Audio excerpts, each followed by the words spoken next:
So on first glance, I didn't think Minior was going to be anything special. I thought it would just be another Pokemon sitting at the bottom of PU just wasting its time away.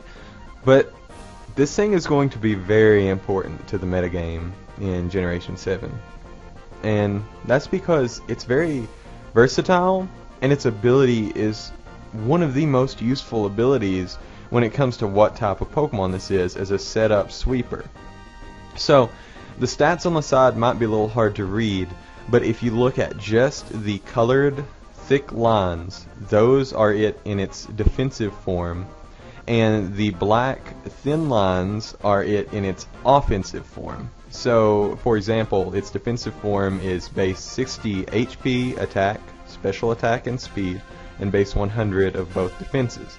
While its attacking form, its more offensive form, is still 60 HP, but it's 100 attack and special attack, 120 speed, and only 60 of its defenses. So it's a very interesting Pokemon, and it's one of the only Pokemon to change forms mid-battle depending on its health, the other one being the very rarely seen Zen mode Darmanitan. So if we look at its typing, Rock Flying is an interesting typing because you really don't see it a lot. There's Archeops and there's Aerodactyl, and really there's not much more than that. All of them are very physically based, speedy Pokemon for the most part, and this Pokemon really shakes up that type of Pokemon that is normally the rock flying type. Its typing does mean it has 5 weaknesses in water, electric, ice, rock, and steel, which is not very good because being weak to both water and rock is a hard place to be. But it also gets some good resistances. It resists both of Salazzle's stabs, and it also resists flying, bug, and it is immune to ground, which is very, very good in a meta dominated with Earthquake. And the bug defense also means it can switch in on first impressions from Golisopod if you think you can, because obviously there will be a water move coming up very shortly afterwards. So, and its ability, Shields Down, is what I mentioned earlier. So, when it first switches into battle, it gets the shield that you see on it in this picture. And it gets the defensive stats. But as soon as it's knocked below 50%, and this 50% has to be at the end of the turn, it can't be just as soon as it's knocked that far, it will quote-unquote break its shield, and its stats will change, and it will become much more offensive, but much more frail in the process. But while its shields are up, it also cannot be statused in any way, as far as I know. I know that that's what it says in the official information. So really, it's great for setting up one move and sweeping, which is the first 2 sets that I'm going to be showing you today. So the first set is the one that is going to be absolutely all over the meta. You're going to throw a Focus Sash on it. It's going to be modest or timid nature, probably modest because you want as much power as you can get. It will have max special attack, max speed, just a little bit, probably in either defense, just something to do with those EVs. It'll obviously have Shell Smash because that's possibly the best setup move in the game for sweepers that don't care about their defenses being lowered. Past this, you'll want your Stab and Power Gem. It doesn't get any flying special stab other than Hidden Power Flying, which could be useful because flying's not a bad topping, but the only other Pokemon that I've ever seen Hidden Power Flying run on is Thundurus, which can use it effectively, so we'll see how it sorts itself out. If you decide not to run Hidden Power Flying though, there's always Dazzling Gleam and Psychic as well. Other moves that it gets are Charge Beam, it gets physical coverage that we'll go over shortly, it gets Cosmic Power, which does the opposite of Shell Smash, and it boosts both of its defenses, but for a Pokemon that switches to a very, very offensive and frail form after losing too much health, Cosmic Power really isn't very useful. I just thought it was worth mentioning. It also gets Screens if you would decide to run a more utility one, as well as U-Turn, Stealth Rocks, and Sandstorm. None of those moves matter if you're going to be running this as a sweeper, but if you decided more utility, then perhaps that would be better. And I actually have 4 total sets of Minior today, so we're going to see the different ways that I think this Pokemon could be run. Obviously, the next one is the physical version of Shell Smash. And the item is very, very situational. You could always run the basic Focus Sash, but in my opinion, one of the important moves on this Pokemon would be Acrobatics. So Acrobatics is a base 55 physical flying type move that you've probably heard of before, but the attack doubles to 110 base power, which is substantial if you lose your item or if you're not carrying an item to begin with. So while Focus Sash is good, the shield form means that you probably will not get knocked all the way down to that 1 HP. So in a lot of circumstances and in a lot of different situations, it's probably not the best if your Focus Sash doesn't pop, because then you still have the super weak Acrobatics. So I was thinking maybe you'd run a red card and you would only bring this in on a Pokemon that you are 100% sure cannot knock you out, because if they hit you, they're going to be forced out into something that's coming in to a Shell Smashed base 100 offense and base 120 speed Pokemon, and chances are if they're switched into a random Pokemon, it's not going to take the hit at all. Past a red card, if you really think they're going to hit you with a super effective move that won't knock you out, then you could always run Weakness Policy instead and get +4 of both of your offenses, which is absolutely unheard of, as well as being +2 speed. Means you're pretty much knocking out anything that doesn't just wall you to death. With this one, I'd also run an Adamant or Jolly Nature, max attack, max speed, obviously, Shell Smash because it's one of the best moves for it, and then either Rock Slide or Earthquake, or Rock Slide or Stone Edge, depending on whether you want power or slightly more accuracy. Normally I run Rock Slide because I just don't like anything below 85% accuracy, but Stone Edge is probably the preferred move overall.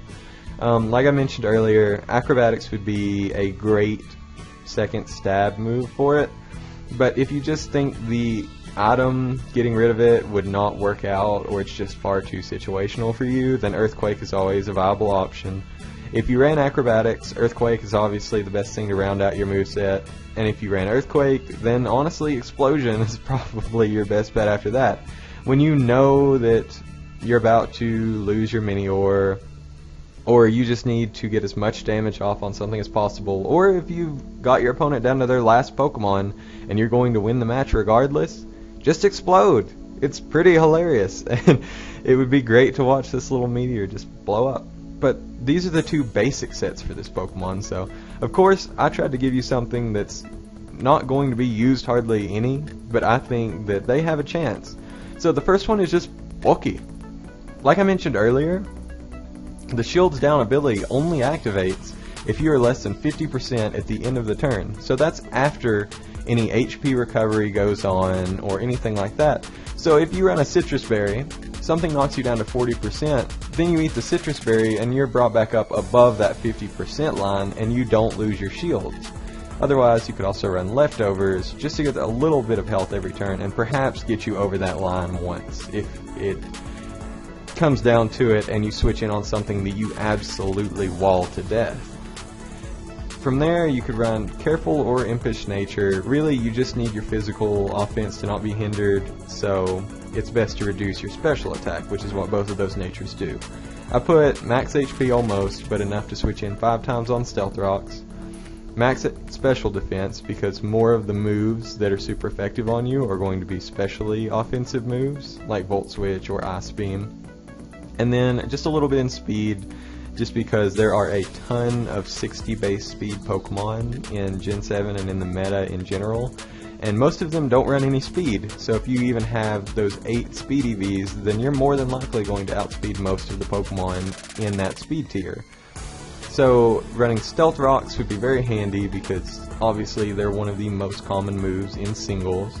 You could also run U-turn to build momentum, so you could switch in, take a hit, your opponent switches, you U-turn, and then you have an advantage on what they thought could take a +2 move from a Minior, because obviously they're going to assume you're the Shell Smash variant. For the last moves, it's really hard because other than these couple of moves, it doesn't get a whole lot of utility. So I thought either you could run one screen, you could run both screens, but then you have very little offensive presence and you could get set up on very easily. So I was thinking you run one screen or you run Toxic, so you can wear your opponents down and then you turn out accordingly. And for the final move, Explosion again, of course, because why wouldn't you run Explosion? And my justification for putting Explosion on this set is because eventually this wall will get broken down and you will get turned into the shield down form. So having a 100 base power or 100 base attack stat Explosion on a 120 base stat Pokemon is going to hurt. Unless a ghost type, a rock type, or a steel type switches in, it's going to hurt, and really your utility is done with, other than a fast U-turn once your shields get broken down. So I think exploding is the best way to weaken something on your opponent's team, especially if they already know that you're more of a utility set. They assume you can't do much damage, and then bam, you just explode. You lose your Minior, they probably lose a sweeper, and it's all okay. And the last set I have is a set I like to call the Updown, because your shields with this set are probably going to be going up and down a whole lot. So you're going to want to run Leftovers or a Chesto Berry, depending on if you decide to run Sleep Talk or not. And then you're going to want to run a Calm or Bold Nature, because this one is actually more specially offensive, so you're wanting to reduce your physical offense. You'll run max HP, max defense, and a little bit more in either special attack, special defense, or even speed. Those ADVs just need to go somewhere. That's not physical attack, of course.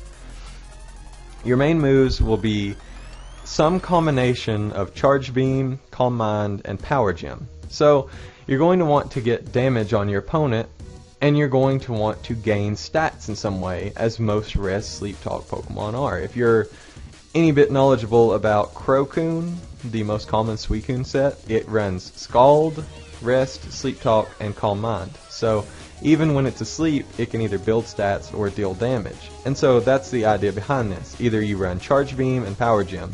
That way you can gain some special attack off Charge Beam because it has about a 50% chance of boosting your special attack. And then have Power Gem as more coverage. You could run Calm Mind and Power Gem because Power Gem is nothing is immune to a rock type move, unlike Charge Beam, which if you were to run Charge Beam, Calm Mind, you couldn't touch a ground type.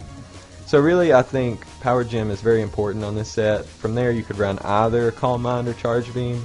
And then I would think Rest and Sleep Talk would be funny, because if you have, say, Calm Mind and Power Gem, you get a +1 or +2 special defense. Your opponent knocks you down to your shield down form, and they think, oh great, now your defenses are lowered, they can knock you out. You rest. Even though your defenses don't return till the end of the turn, you still get up to full health. They hit you, don't knock you out because you're full health now, then you gain your shields back. Then you can't be statused again.